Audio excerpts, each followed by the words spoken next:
तो hello friends, स्वागत है आपका नए एक और नए वीडियो में। तो दोस्तों, हमने पिछले वीडियो में देखा था क्वेश्चन नंबर 1 और क्वेश्चन नंबर 2 के हमने यहाँ पर क्वेश्चन नंबर 1 की देखा था, ठीक है ना। पार्ट 1 अभी तक आपने नहीं देखा तो जाकर देख लीजिए, क्योंकि जब तक आप पार्ट 1 नहीं देखोगे आपको पार्ट 2 यहाँ पर क्लियर नहीं होने वाला है। तो पार्ट 1 सिंपली आपको देख लेना है, आपको डिस्क्रिप्शन में लिंक मिल जाएगी या फिर आप चैनल पर जाकर भी इसको देख सकते हो। तो चलिए पहले तो आप यहाँ पर क्वेश्चन देख लीजिए, तो फिर मैं इसका आपको आंसर प्रोवाइड कर दूंगा। तो पहला क्वेश्चन है आपका आवेश का क्वांटीकरण सिद्धांत, फिर आता है इसका योग्यता किसे कहते हैं। तो साथ ही में हम इसके आंसर भी देख लेते हैं। चलिए फटाक से आंसर देख लेते हैं। तो पहला जो आपका यहाँ पर क्वेश्चन आता है, ठीक है ना, 2 अंक का पहला जो क्वेश्चन है कि आवेश का क्वांटीकरण सिद्धांत किसे कहते हैं। तो बहुत ही सिंपल है, बहुत ही सिंपल लैंग्वेज में आज आपको यहाँ पर बताने वाला हूँ। तो प्रत्येक वस्तु पर आवेश सदैव विरचित न्यूनतम मान का पूर्व गुणज होता है, जिसे क्या कहते हैं, आवेश का क्वांटीकरण सिद्धांत कहते हैं। ये हो गया आपका फर्स्ट का आंसर। फिर आता है सेकंड का कि आवेश का योग्यता। तो आवेश का योग्यता का भी हम यहाँ पर आंसर देख लेते हैं सिंपली कि आवेश की वह मूल इकाई इलेक्ट्रॉन अथवा प्रोटॉन के आवेश का परिमाण है। परिपाटी के अनुसार इलेक्ट्रॉन के प्रत्येक आवेश को ऋणात्मक मानते हैं, इसलिए किसी इलेक्ट्रॉन पर आवेश तथा प्रोटॉन पर प्लस ई दावा व्यक्त करते हैं। विद्युत आवेश सदैव इलेक्ट्रॉन का पूर्व गुणज होता है। इस तथ्य को ही आवेश का क्या कहते हैं, क्वांटीकरण भी कहते हैं। तो ये हो गया आपका योग्यता, यानी कि आवेश का योग्यता का यहाँ पर सिद्धांत। फिर जो आता है आपका क्वेश्चन नंबर 3, जो कि क्या है कि आवेश का संरक्षण किसे कहते हैं। तो आवेश का संरक्षण बहुत ही सिंपल है कि देख सकते कि किसी प्रत्येक विकास में ना तो आवेश उत्पन्न किया जाता है, यानी कि इसका जो मैं शॉर्ट में बताऊँ इसका आंसर कि किसी भी विद्युत परिपथ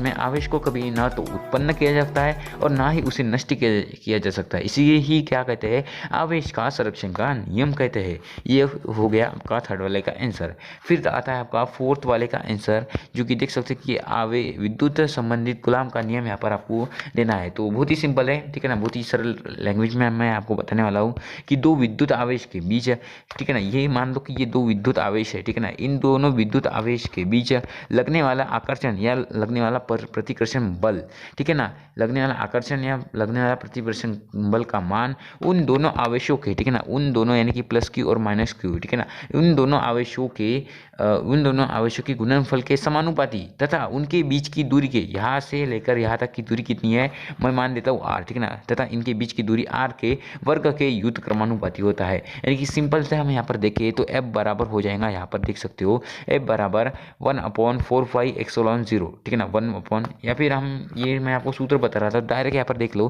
पहले क्या बोला कि 2 बिंदु आवेशों के मध्य लगने वाला आकर्षण या प्रतिकर्षण बल का मान उन दोनों बीच के, यानी कि उन दोनों बिंदु आवेशों के गुणनफल के युत क्रमानुपाती, मतलब जो है समानुपाती होता है, तथा उनके बीच की दूरी के वर्ग के युत क्रमानुपाती होता है। तो ये हो जाएगा आपका आंसर, ठीक है, ये हो जाएगा कूलॉम का नियम। सीधा नहीं करना है, डायरेक्ट इसको जो है बताना ही है। फिर आता है आपका अगला क्वेश्चन कि आवेश के अध्यारोपण का सिद्धांत। तो बहुत ही सिंपल है कि इस नियम के अनुसार या इस सिद्धांत के अनुसार आवेश किसी आवेश विशेष पर बल लगाते हैं, यानी कि जो आवेश है वो किसी विशेष पर बल लगाता है, तो उस आवेश पर लगने वाला बल का परिमाण बल इन सभी बलों का सदिश योग होता है, जो वे समीकरण आवेश अलग अलग इन आवेशों पर बल लगाते हैं। किसी एक आवेश वांट लगाया छापा विशिष्ट बल अन्य आवेशों को उपस्थित के कारण प्रभावित नहीं होता है। ये क्या हो जाएगा, आवेश का अध्यारोपित का सिद्धांत।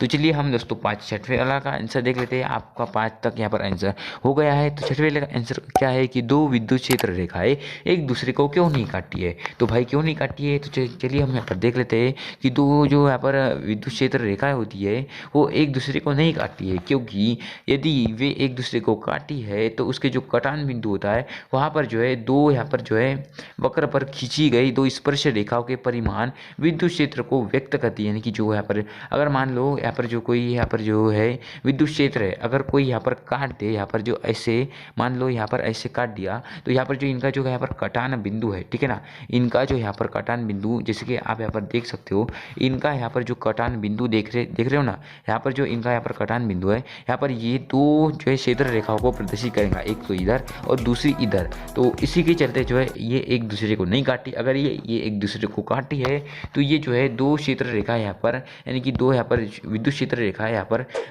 उत्पन्न होंगी, ठीक है ना। तो ये कदापि ऐसा नहीं होता है, तो इसी के चलते हुए ये एक दूसरे को नहीं काटती है। तो इसलिए हम अगला वाला यहाँ पर क्वेश्चन का आंसर देख लेते हैं कि जो यहाँ पर 7th वाले का आंसर है कि विद्युत क्षेत्र रेखा के यहाँ पर 2 गुण लिखना है। तो पहले गुण तो ये हो जाएगा कि ये एक दूसरे को कभी नहीं काटती भाई, और दूसरा गुण ये हो जाएगा कि ये धनायश से निकलकर ऋणांश पर क्या होता है, समाप्त होती है। तो देख सकते हो दो यहाँ पर लिखे हुए हैं। तो चलिए हम अगला वाला देख लेते हैं क्वेश्चन नंबर 8 की विद्युत क्षेत्र किसे कहते हैं। तो वह क्षेत्र या जो क्षेत्र का समूह किसी अन्य आवेश या किसी अन्य आवेश पर विद्युत बल लगाया जाता है, उस आवेश को या उस आवेश के समूह को विद्युत क्षेत्र कहते हैं। तथा इसका आपको एसआई मात्रक भी पूछा था, तो इसका एसआई मात्रक हो जाएगा वोल्ट प्रति मीटर, ठीक है ना, वोल्ट प्रति मीटर।